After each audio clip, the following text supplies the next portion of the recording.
Hey, want a cookie? Oh, I know you just ate, so you're craving something a little sweet. Besides, one cookie isn't gonna kill you. How about half? Just a bite? Bite it. Bite it. Bite it. Food noise isn't fair, but Mochi Health is. Your affordable GLP-1 source that puts you on a path to successful weight loss by quieting food noise. Bite it. Shh. Learn more at joinmochi.com. Mochi members have access to licensed physicians and nutritionists. Results may vary.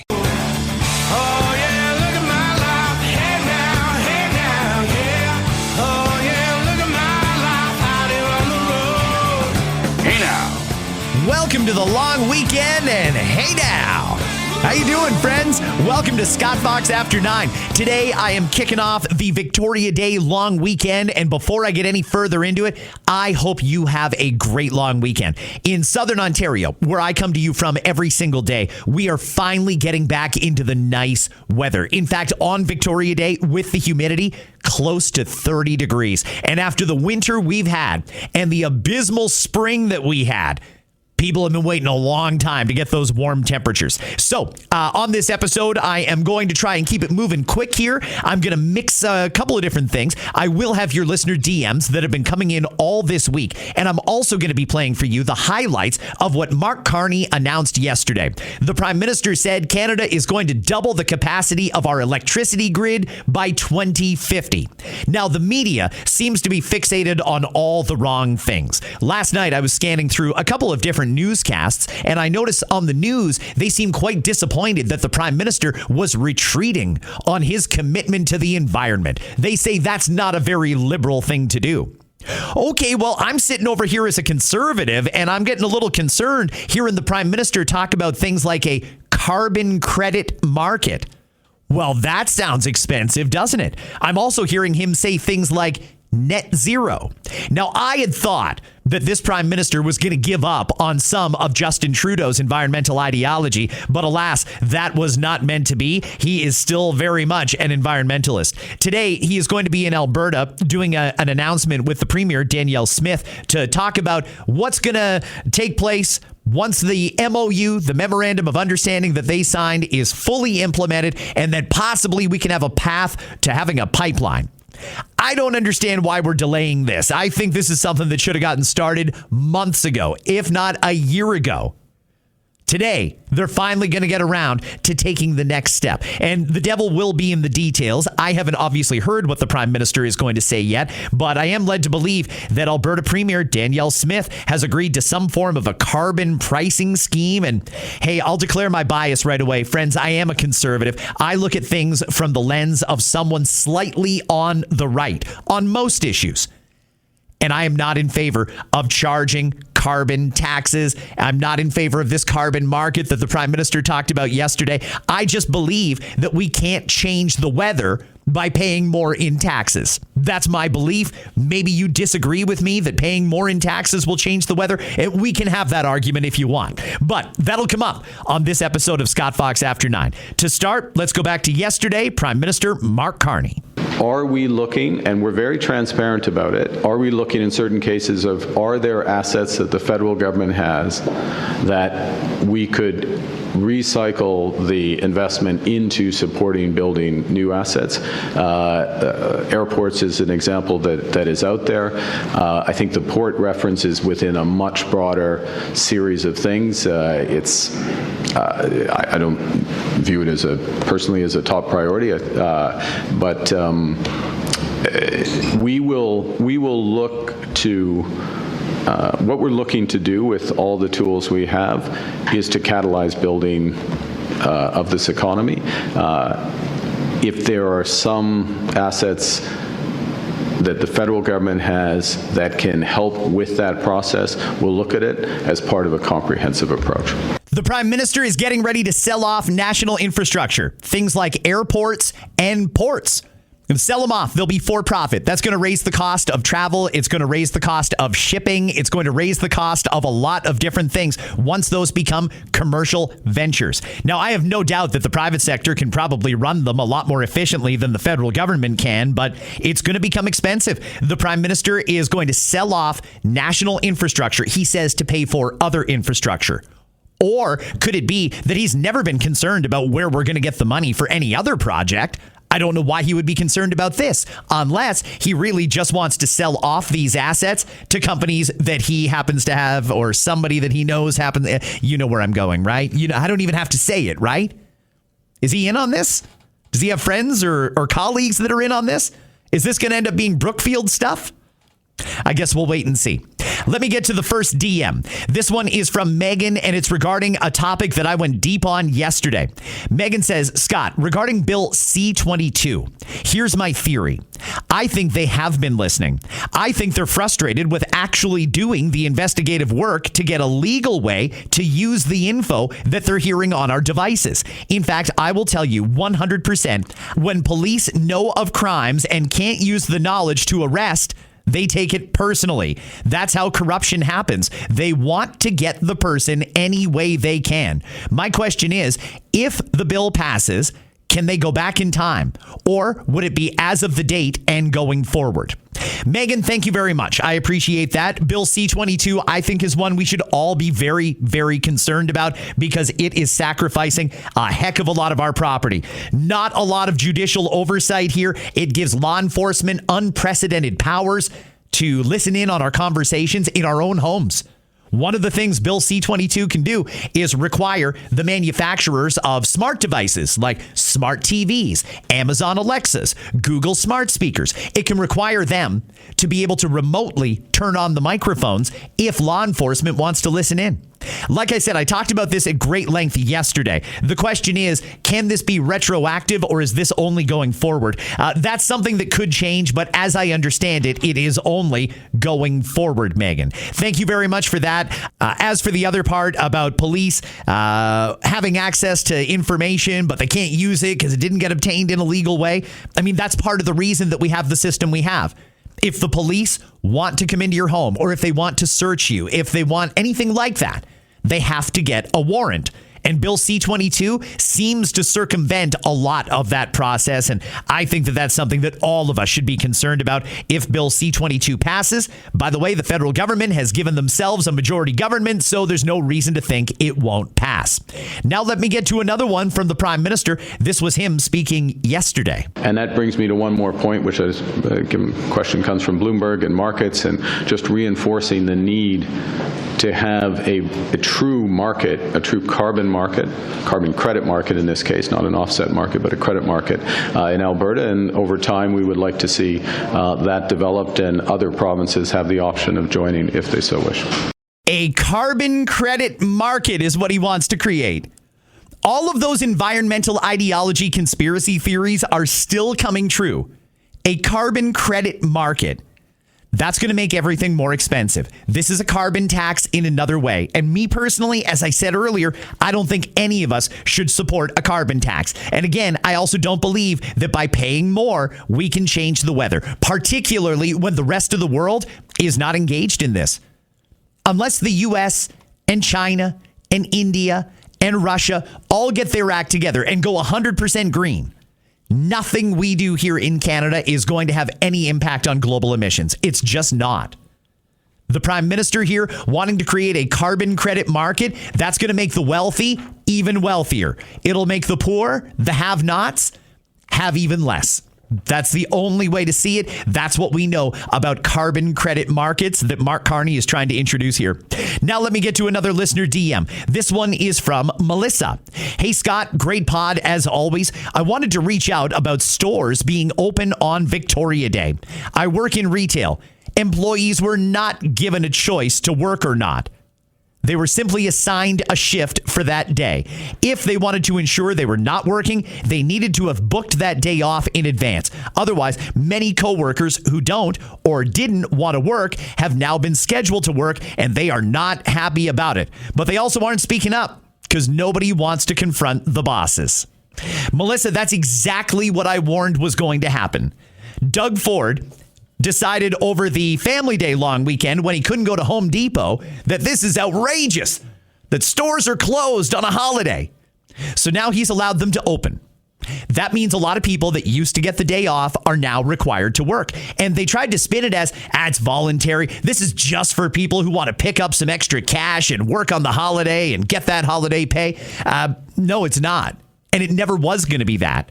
There's far too many people that are not going to tell their boss no. It's too hard to keep a job and to land a job. Nobody wants to lose the job they have. Pissing off the boss, that is not going to help. Here's my suggestion to everyone in Ontario. Please do not go shopping on Monday. Send a message to retail that despite what Doug Ford has done, people are not going to shop. It's a holiday. It's supposed to be. Stay home with your family and your friends. If you need something, pick it up on Saturday or Sunday. Don't go shopping on Monday. It sends a message to retail that this is a lucrative thing and we can just keep stepping on the rights of workers. We can make them work on a holiday because we want the money. Well, it's only profitable for them if people actually shop. So that's my suggestion. Do not shop on holiday Monday. Whatever you need, get it in advance or wait until Tuesday. Now let's get to another clip of the Prime Minister. This again, him speaking yesterday about his new it's not an environmental plan. It's his plan to increase the capacity of Canada's electricity grid, which we need, by the way, because with AI, more EVs on the road, we need more infrastructure to be able to share the hydro from coast to coast to coast. We need to improve our grid. We need to improve our capacity. What's the Prime Minister saying? Does your government still plan to meet its 2030 emissions reduction target? We are putting in place a series of initiatives that will make material emission reductions. We'll update our climate plans and our emission reduction targets in due course. But let's be clear about what we're talking about here is we're looking at an ability to remove about 250 to 300 megatons of emissions through electrification with clean electricity in a very practical way, in a way that will help unleash the $1 trillion or so over the next 25 years of investment that's needed, in partnership with provinces, in partnerships with the private sector, and with a credible plan that's focused on investment and action. And it's that investment that's going to reduce the emissions. On today's announcement, the strategy says the government plans to allow greater use of offsets to give the sector more flexibility. I'm wondering if you could elaborate on how this will work, and does this is the ultimate aim here? I don't even care. This guy has been dying to do this. The Liberals have been dying to do this since Trudeau first got elected. They want these carbon credits. It makes wealthy individuals even more wealthy. It is great for people that have financial interest in green technology, but that's all it does. It makes our lives more expensive. Here's the thing. How much money did Canadians pay out of pocket because Justin Trudeau and now Mark Carney insisted we had to hit our 2030 climate goals? Well, we paid the money and now they're not even going to hit the goal. They're not even going to hit it. And by the way, if you are truly an environmentalist, if you believe in the green ideology, if you think we need to get to net zero because the planet is in imminent danger, one of the things the Prime Minister announced yesterday is we're going to start burning natural gas to create electricity as a stopgap measure. I'm going to play a little bit of the Prime Minister talking about that coming up on this episode. Next DM. This one is from Jen. Scott, love your podcast, but I'm sad that they're shorter now. Question. Any updates on your political future? Jen, that's a great DM. Thank you very much. Some of them have been a little shorter. I don't want to waste your time. You know, I look at the things that are in front of me on any given day. I think about what the public needs to know, and I just run with it. And sometimes that takes me an hour. Sometimes it takes me 35 minutes. So I'm trying to be conscious of your time as a listener. Keep that in mind. I always aim for about 40 minutes. Sometimes it's a little more. Sometimes it's a little bit less. As for an update on my political future, there is so much going on here, guys. So much going on. I am on the phone almost all day, every day, doing what they call getting my ducks in a row. I'm getting ready to announce something. Unfortunately, I still can't announce it yet. There's a couple of things that need to take place, and I'm sworn to secrecy. at this point. Part of the condition of me doing what I'm doing is I'm not allowed to talk about what I'm doing until I get the go-ahead from the higher-ups. But I will tell you that I am still very interested in running. I am still very committed to trying to make life more affordable for the middle class and to try and bring some common sense to the way our cities, our communities, and our country runs. So I am deeply committed to that. I am working on it. Rest assured, things are getting done. It takes up a great amount of my day, but it is completely worth it. And as soon as I get the go-ahead to tell you guys what I'm working on, I will absolutely let you know, and I will pre-promote that episode in advance. Let's go to another one here from the Prime Minister. Doubling our grid to meet that demand won't be easy. The scale is huge, the timeline short, and the task of getting the right mix of power is complex. If we get it wrong, Canadians will pay higher utility bills. If we're too timid, Canadians will end up short of power, losing good jobs and growing reliant on foreign suppliers. We can't pursue business as usual. We can't simply rely on restrictions and prohibitions. We must do things differently. Now, with the right investments and electrification measures, 7 in 10 Canadian households will pay less for their total energy by 2050. That's $15 billion back in the pockets of Canadians. And that's because electric machines are 2 to 4 times more efficient than those they replace. I don't really need to hear much of this. I feel like all of this is just a grift. And I'm naturally skeptical when it comes to the environmental ideology, because you know what? When they first introduced it, when they first told us the planet's burning and the only way to bring down our global average temperatures is to cut our carbon emissions, and the only way to do that is to charge a tax, I reluctantly went along with that. I believed them when they told us that because I didn't think our government would lie to us just to take more money from us. But that's where we are. Now, the Prime Minister is right. They got to get this right. And I am all for not doing things business as usual, trying new things and making sure that we get this right. Do we need to double the capacity of our grid? You're damn right we do. And you know what? 2050 might even be a little conservative. Maybe we should aim to do that a little bit faster. We've certainly got the workers. We've certainly got the materials. We could be working on that right now.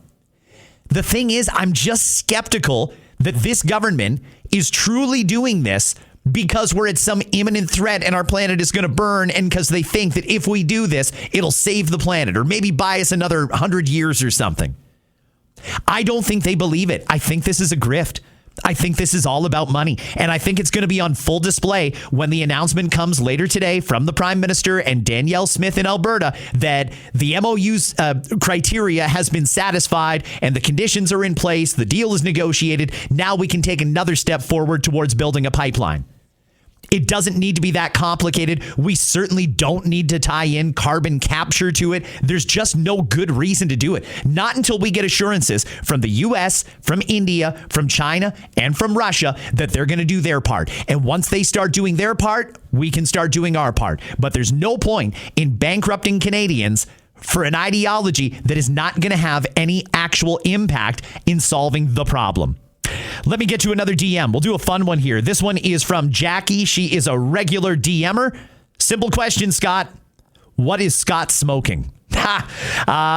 Jackie, thank you for asking. I am, for those who don't know, a regular cannabis user. I'm one of the people who is deeply grateful that our federal government finally allowed cannabis to be sold for recreational purposes. I think it's good. You want to know what I'm smoking right now? There's not a lot of places that you can get reviews on cannabis, by the way. So when I get asked, I try and do those reviews here on the pod. Right now, I'm doing a couple of sativas, Jackie. One of them is called Deelish. Deelish. It's in a tube. It's a pre-roll, and you get 2 1-gram pre-rolls.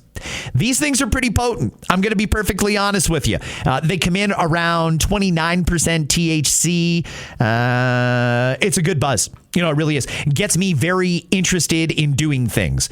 Big energy burst from that particular sativa, Deelish, Deelish. Now, the other one I'm into right now, it's Double Dutchies. Double Dutchie, is that what it is? These things are great. It's another one where you get 2 1-gram pre-rolls. They are sativas, and they also come in around 30%. That's around the strength that I like. Part of the reason I like these 2 particular products, the Double Dutchie Sativa and the Delish, is the price point. You get 2 1-gram pre-rolls that are pretty potent, and they're about $8-9 for the 2 grams. I think that's pretty good value. So, Jackie, you want to know what I'm smoking? There you go. Let me get to another one from Prime Minister Carney. This was, again, him speaking yesterday. Prime Minister, you mentioned that tomorrow you're going to be announcing how your government and the Alberta government is advancing a pipeline. Can you tell us, is there a proponent yet? Have you settled on a route or some possible routes? And also, are you planning to designate this pipeline a project in national interest and then fast track it like C5 would do? A couple of things. Thank you for your question. I mean, I'd like more of the announcements to come out tomorrow next to Premier Smith. I'll say the following, though, is that the MOU and the intention of the MOU has been that Alberta would advance that there will be a private sector proponent for the pipeline, that the federal government has, well, I shouldn't say the federal government, it's an agreement, so we all agree on this, that there are multiple preconditions for that pipeline moving forward. It includes strengthening the carbon market. It includes the methane regulations that the minister helped put in place and have been put in place now. It includes very much the Pathways project moving forward. No pathways, no pipelines, so all those elements moving forward.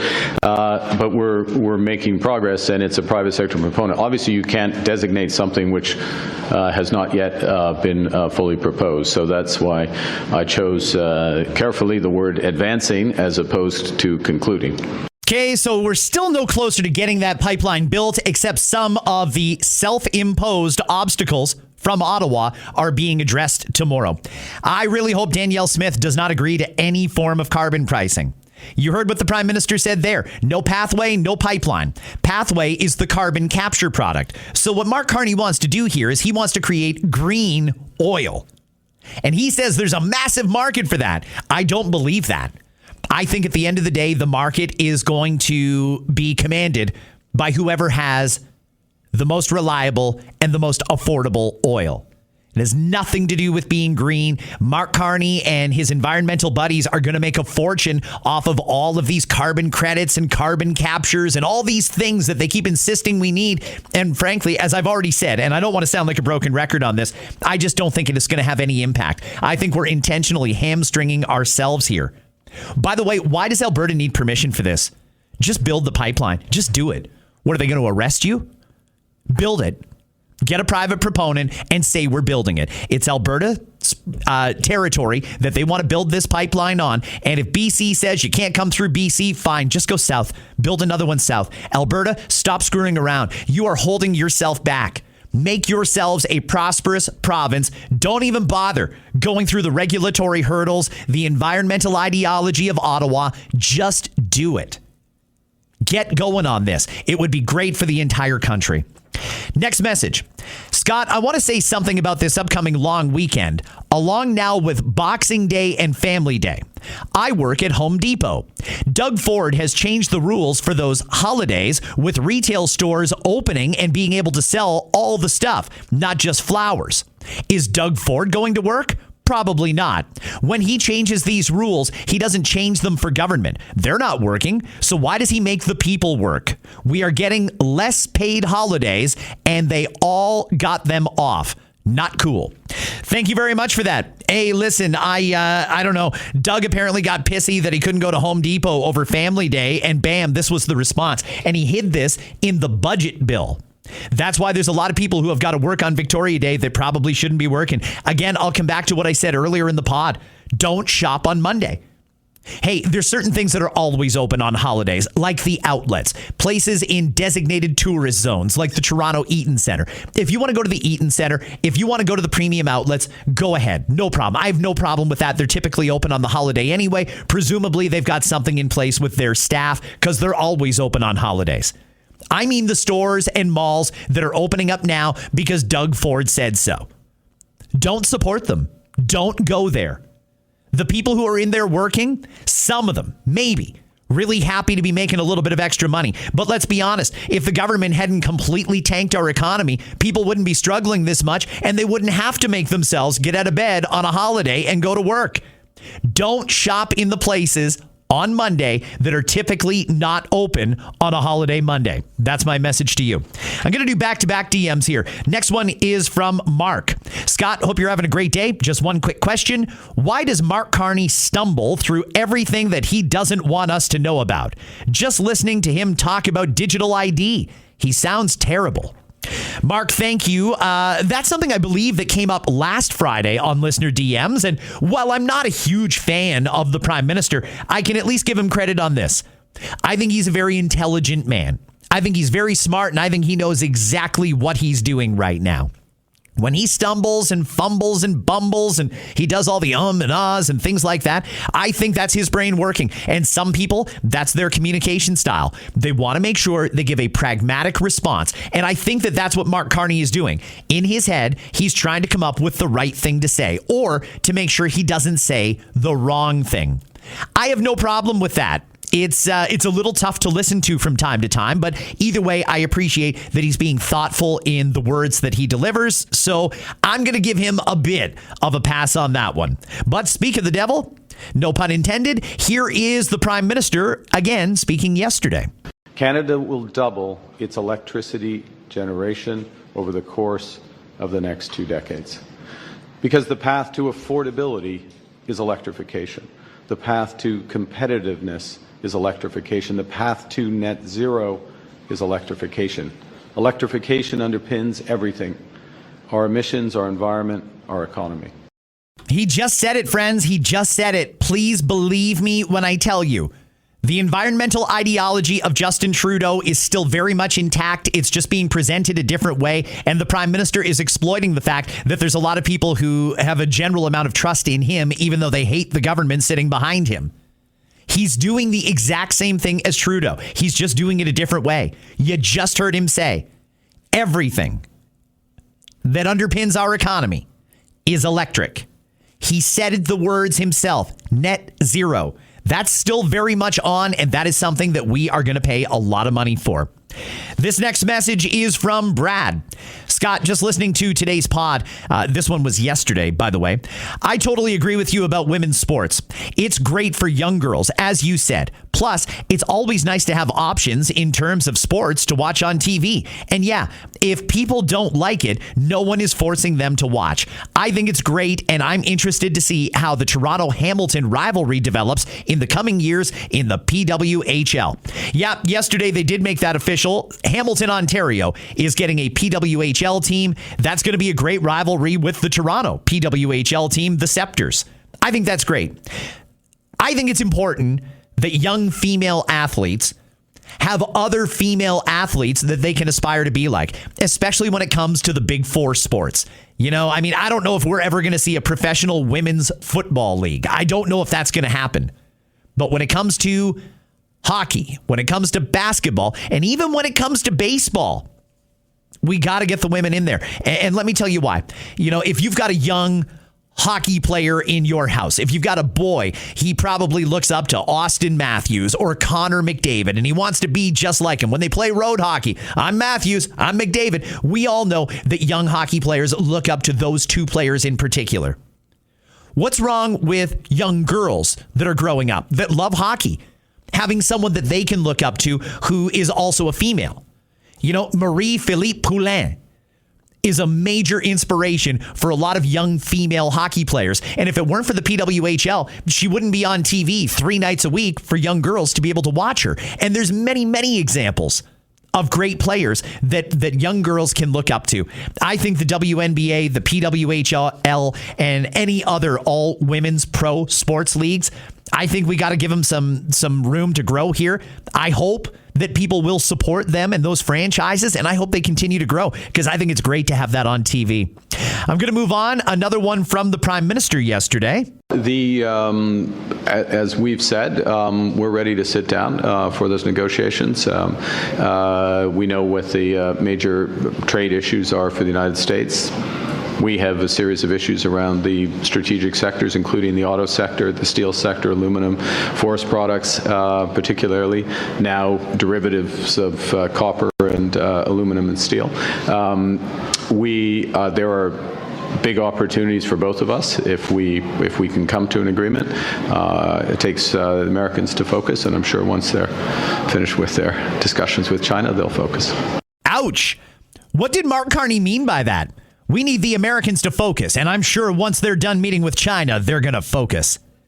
Was he thinking that the leaders in China were going to scold President Trump and get him to snap into action? Is that what he thought was going to happen there? Because it seems like China really rolled out the red carpet for President Trump. I've never seen anything like that. Nothing like that for past presidents when they visited China, but they went all out for Trump's visit over there. It was pretty impressive to see China and America agree basically on the path forward for Iran. To hear China say Iran will never have a nuclear weapon. I didn't expect it, but it's good. It's the right answer. I don't know. Is Xi Jinping going to school Donald Trump on why he should deal with Mark Carney and the Canadians? I guess that remains to be seen. The Prime Minister says there is an opportunity for a great deal. I'd like to know why he hasn't been saying that for the last year.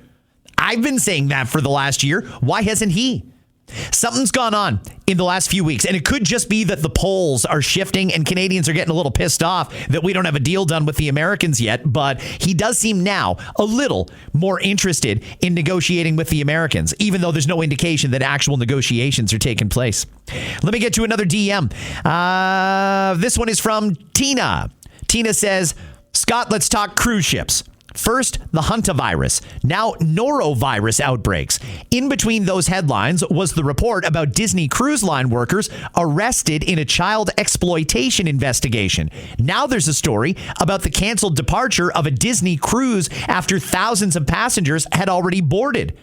It makes you wonder why there suddenly seems to be so many cruise ship stories all at once, or if the media is just heavily focusing on that topic right now. Interestingly, we haven't heard much about plane crashes lately. Last February, when I was traveling, there seemed to be 4 to 5 plane crashes reported close together, and it definitely increased my anxiety before flying. I know the media can't control events themselves, but they do tend to spotlight similar types of stories at the same time. Tina, that is a very interesting observation. And yeah, you're right. For the most part, I don't think the media is going to create events that are happening, but they do seem to come in waves, don't they? The cruise ship stories, the outbreaks, I think it's two different things. The hantavirus, I don't know what to think there.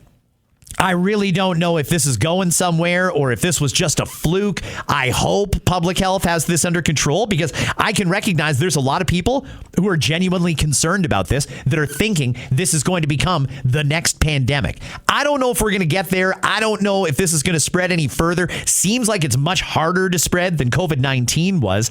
When it comes to norovirus, though, that, as I understand it, is actually fairly common on cruise ships, and cruise ships are pretty easy to spread things. Got a lot of people using a lot of the same things in the way of dishes and cutlery and glasses and things like that. They're also in a fairly confined space. So I guess I'm not surprised that things spread or tend to spread on cruise ships. But I also hope that doesn't take too much away from cruising, because I've been on a cruise 3 times. And I can tell you it's I wouldn't want to do it every vacation, but there's a lot of perks to going on cruises. Last DM. This one is from Stephanie. Scott, did you watch Justin Trudeau's son perform at that basketball game in Ottawa? Could you give us a review? Stephanie. You know, I really want to be a good guy. I'll tell you that straight up. I want to be a good guy, and I don't want to be critical unless I absolutely have to be critical. But you're putting me in a position here, Stephanie, where I've got to be a little critical. Did you see Xavier Trudeau perform at the Canadian Elite Basketball League game in Ottawa the other night? If you didn't, here's a little bit of the performance.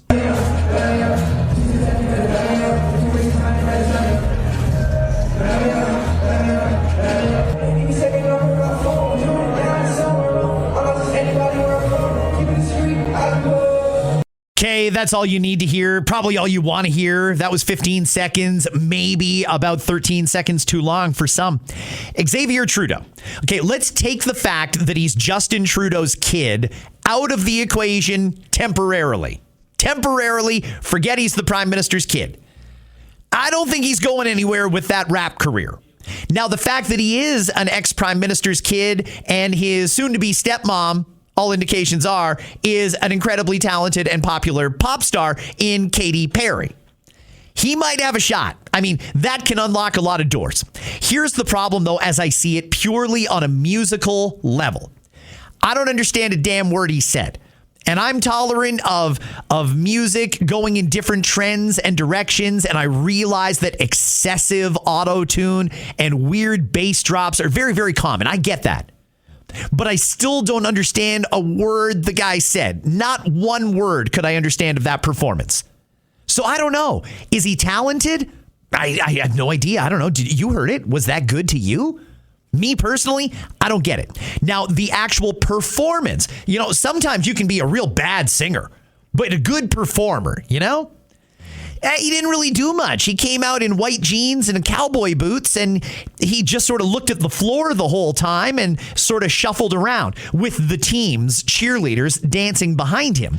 I would have thought, especially knowing that there's going to be a lot of scrutiny on whatever he does and that it was going to be recorded and put all over the internet, I would have thought he would have went all out for that performance. And maybe that's where stepmom Katy Perry can come in and assist here. If you're not going to be the most talented singer or rapper out there, you've at least got to be a good performer. And nothing about that signified a good performance. It was a little junior and or a little lazy. How about that? I think he needed to do a little more to suck the crowd into that performance. Now, I'm not saying he's not going anywhere. It's very, very possible he could. Hey, he's the son of Justin Trudeau. That's got to open some doors. Katy Perry, fully on his side. Okay, I mean, that in itself might propel him to go somewhere. I just don't know that necessarily that style of music is for him. Certain performers can pull that off. Is it Xavier Trudeau's genre? Maybe that's what he listens to. I don't know, though, that that's necessarily where his career is going. Friends, if you are thinking about lighting off fireworks this Victoria Day long weekend, I'm going to suggest you check the rules and regulations in your local city. A lot of them have changed the rules around fireworks, and it's a real patchwork. I don't understand why we can't have some consistency here. In one city, you can only light off fireworks the night of the actual holiday, which would be Monday. Other cities, you can do it the night of and the day before. Other cities, night of, day before, and day after. We got a real patchwork of rules here. Most places don't want you to do it on city property, but you can do it on private property. But if you do it on private property, a lot of us live in subdivisions, then you're going to burn your neighbor's roof down. So just be careful if you're lighting off the fireworks this weekend. A lot of the campsites are open this weekend. If you're going camping, have yourself a great time. By the way, camping, great time to put on a few episodes of Scott Fox After 9. Good conversation starters. And while you're trying to get in sync with nature, that will get you caught up on all the things that are happening in this country. One more thing. My favorite movie of all time, I think, if I had to pick, I would certainly be in my top 5 anyway. Top Gun. Tomorrow, Saturday, the 16th of May. The 40-year anniversary of Top Gun being released to theaters. And in honor of the 40th anniversary, a lot of movie theaters this weekend are re-showing Top Gun. Some of them are even doing it as a double feature with Top Gun Maverick. Now, the real way that you should take this in, if you're thinking about going to see Top Gun in the theaters, the drive-ins are all open this weekend, and the weather is going to be great for it. Friends, I'm going to wrap this one up. I've got to take a quick nap, and then I'm off to TD Coliseum in Hamilton because the Toronto Rock are playing the Halifax Thunderbirds in Game 1 of the NLL Championship tonight. I'm a huge lacrosse fan. For those who don't know, Canada's national summer sport is lacrosse, and the Toronto Rock versus Halifax Thunderbirds, an all-Canadian showdown, and I am cheering for the Rock. Rock. I can't even tell you how bad I want this championship for that team and the ownership group, because I have watched them try so hard and get so close so many times over my 11 seasons with the team that I really just want to see them win this one. Go Rock, go. And if you're going to the game, I will see you tonight in Hamilton. Friends, enjoy your long weekend. Be safe, be careful, and I will catch you right back here on Tuesday after the long weekend with another edition of Scott Fox After 9. I'll leave you now with the sounds of Pat James and The Whole Truth. Hey now. Oh yeah, look at my life. Hey now, yeah. Oh yeah, look at my life out here on the road. Oh yeah, look at my life. Hey now, yeah. Oh yeah, look at my life out here on the road. Are you noticing your car insurance rate creep up even without tickets or claims? You're not alone. That's why there's Jerry, your proactive insurance assistant. Jerry handles the legwork by comparing quotes side by side from over 50 top insurers so you can confidently hit buy. No spam calls, no hidden fees. Jerry even tracks rates and alerts you when it's best to shop. Drivers who save with Jerry could save over $1,300 a year. Don't settle for higher rates. Download the Jerry app or visit jerry.ai/libsyn today. That's jerry.ai/libsyn. Ryan Reynolds here from Mint Mobile. I don't know if you knew this, but anyone can get the same premium wireless for $15 a month plan that I've been enjoying. It's not just for celebrities. So do like I did and have one of your assistant's assistants switch you to Mint Mobile today. I'm told it's super easy to do at mintmobile.com/switch. Upfront payment of $45 for 3-month plan, equivalent to $15 per month required. Intro rate first 3 months only, then full price plan options available. Taxes and fees extra. See full terms at mintmobile.com.